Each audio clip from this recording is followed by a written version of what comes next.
Okay, welcome back. We're here with our first guest, Felena Hanson from Hera. Welcome. Thank you. Thanks for having me. Well, I have the first question is Hera Hub is not a common name. What does that mean? So, Hera is the Greek goddess of women, Hmm. and she was known to be very watchful over her women at every stage of life. So, Hera Hub is a shared workspace. We focus on serving female entrepreneurs. We're not exclusive to women, but the environment and the community is such that we focus on women. So, we call it Spa Inspired Workspace. Spa Ooh, you've inspired. got my attention. What does that mean, spa inspired? Yeah, so the atmosphere, the aesthetics. So running water, candles, soft music, nice lighting, comfortable place, a productive zen-like place to work. Now, a lot of people might think that, particularly like me coming from a, hard charging corporate background, that maybe tranquility doesn't necessarily translate into an environment to be productive. It actually does, and we've studied that. We've surveyed our members, and our members say they are, on average, 60% more productive when they work out of the space versus working from home or the local coffee shop or Panera. So it really is about a productive place to work. It's also about balance. So our members are CPAs, they're attorneys, they're folks in finance, marketing, nonprofits, and they don't need a full time office space, but they do need a flexible professional space, a productive place to work, and they need that connection and community to grow their business. That's great. Well, what I'm always accustomed to for many years in business is there's executive spaces out there, Yes. and this is different than executive Very space, different. isn't it? Yep. Tell us how this is different. Absolutely. So the majority of the space, like a lot of the tech world has gone to, is open space. So instead of walking down a dark hallway and closing the door and going into your private office, the majority of the space is flexible, open space. So the focus is on community connection. It's a CPA sitting next to an attorney. They happen to strike up a conversation about their business, bounce ideas off of each other.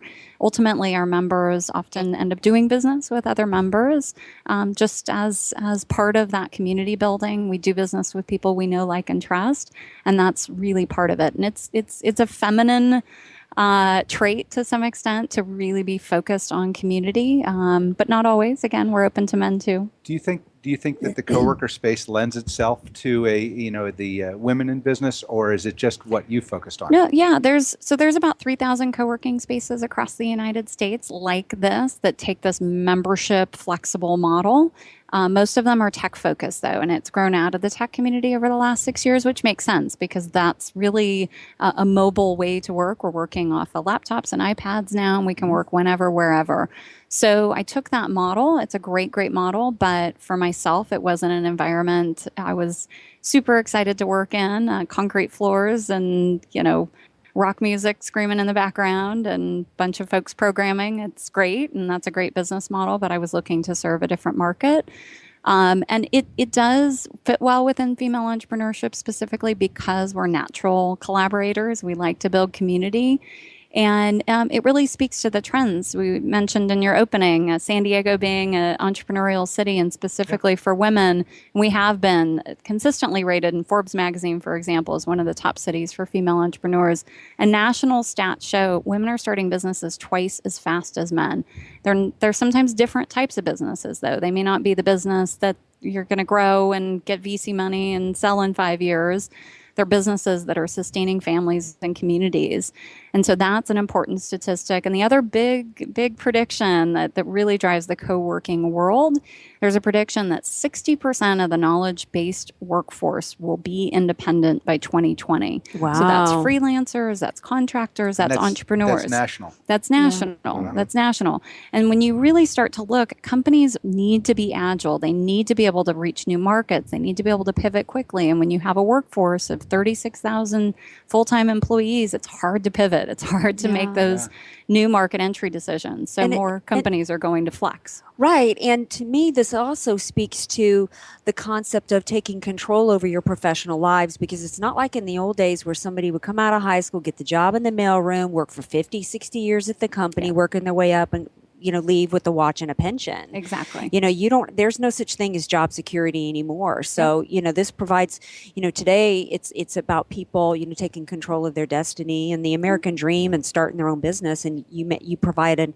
a way for them to enable them to do that. Exactly. Through education, through that platform, it's very, very important. And you make a great point, Andrea. I mean, the world has changed. And, as the next generation of workers come to market, we've got a number of women in our community that are under 30 years old that have started businesses, a number of members on my team that are in their 20s, and they want flexibility. They want to work on interesting projects, work with interesting people. You stick them in a cubicle in a gray building, and these 20-somethings are going to go crazy. They'd rather make half what they're making. I mean, so many kids are graduating from college and staying working in restaurants because they just detest the idea of going to work in a cubicle somewhere and pushing paper. Right. So it really does speak to the new way we are working in general. Yeah. In working with thousands of people with disabilities, both hidden and obvious disabilities, most of them are choosing home-based businesses because of their disability, not necessarily because of financial alone,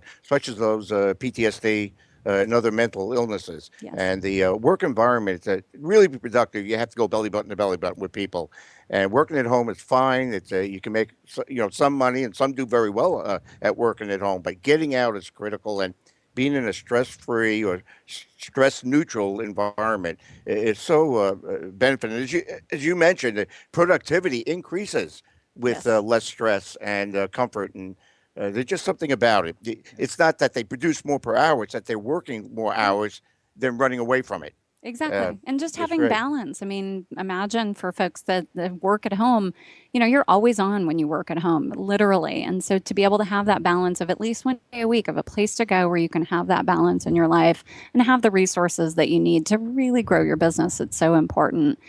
So we've built 3 locations here in San Diego over the last 2 years. We have a location in Mission Valley, in Serena Mesa, and in Carlsbad. Each of our facilities are between 4,000 and 5,000 square feet, have a combination of open collaborative space and some private space as well for workshops and conferences and things of that nature. And we just got approved to franchise in 32 states. Wow. So my vision is to support over 20,000 women all over the world in the launch and growth of their business through 200 locations over the next 5 years. So, So you are Hera, the new thank Hera. Thank you. Well, I work with a lot of architects around the nation, have been doing it for years on designing space, and the bullpen and all that is being thrown away. And especially, again, I bring up hiring veterans and disabled vets, especially combat vets. John Marshall School of Law in Chicago has the ideal work environment for PTSD. I was so happy to help them on the design of that, from colors to the window and the lights coming in, and sunshine and all of that. The environment is so critical It's so today. critical. And it's so funny you mentioned that. I just had a conversation with one of our members this morning. She's a scientist. She has PTSD. Mm-hmm. And she said that exact thing. I love working here. I get so much done. The environment is so amazing. It's so conducive for what I do. I've got to get out of my home office. She's like, my husband's driving me crazy at home. He works at home too. And it can be hard to be disciplined at home too. Very hard. You're listening to Close Up on San Diego Business here on KFSD AM 1450 and financialnewsandtalk.com. I'm your host, Barry Waxler, here with my co-hosts, Andrea Kay and Urban Miaris, and our wonderful guest, Felena Hanson from Hera Hub. Now, getting green lighted for franchises in 32 states. So then what happens after that? You've gotten the green light. How does somebody, if somebody's listening and they want, and they're, in Idaho, because we stream, nationally, how would they go about tapping into a franchise? Absolutely. So the best place to go is herahubfranchise.com. There's a lot of information there about our expansion. We are initially focused on California, Arizona, Nevada, and Texas. But again, we do have the green light in 32 states. And just for folks that aren't familiar with franchising is their own business. They are a business owner. They're licensing the brand and the system and the model and everything we've learned over the last 2 years to apply that to their community. So if somebody is in corporate and they've hit the glass ceiling, so to speak, and they want to step out and start their own business, but are a little afraid on how to do that exactly and having to come up with the branding and the idea from scratch, franchising is a great thing to look at because it's really a business in a box and training and ongoing support. Wow. So before we get too far, why don't you tell our listeners how they can get a hold of you, how they can see more about Hera Hub? Sure, absolutely. So best place is online. There's all kinds of videos and images and contact information at herahub.com, and that's HERAHUB.com.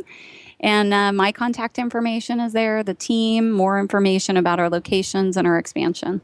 Now, you also, I'm imagining on your website, are going to have information about a lot of events. Don't you guys have a Yes, lot of we events at host- your locations? Absolutely. Tell us about that. Yeah, so we support a number of community organizations focused on female entrepreneurship, a lot of nonprofits. So we host things at each of our locations. It seems like every night of the week and sometimes weekends. So yeah, if somebody's looking for connections and community and education, they can get on our mailing list and we'll send them just a simple email every 2 weeks with what's coming up in each of our locations. Now, can they go to those events if they're not currently a member? and you- Oftentimes, yes. okay. Yeah, because we so it host depends on the event. exactly. We host outside groups as well. Awesome. Yeah. Well, you're just about to take on the world. Yes, ma'am. I love it. Exciting. Yeah, it's wonderful how the whole workplace environment has changed. I've always said business change by the hour. Yes. And if we look back just 5 and 10 years ago, what they're using in today's technology and the workplace environments and all, it's what a difference. Yes. What a difference. I remember starting incubators, 30 years ago, 40 years ago, and we called them jails. Yeah. It was you had this little cubicle or hole in the wall office with a door that you couldn't even sleep in. It was so small, and Yeah. you rented that. Exactly. Exciting. Exactly. It is Yeah. exciting. Thank you. Is it also scary though, deciding to franchise and I- grow like that? You It's a scared at all? Great question. I get asked that all the time. No, I'm not scared. Yay, I, good I answer. really, it's there's so much happening in the world, and there's so much opportunity that it's pointless in my mind to be scared. Yeah. Well, good. Well, we hope Great. you come back and Thank keep you. us updated on your Yes. progress with the Will do. franchises and your expansion. Thank Great. you. Thanks, Felena.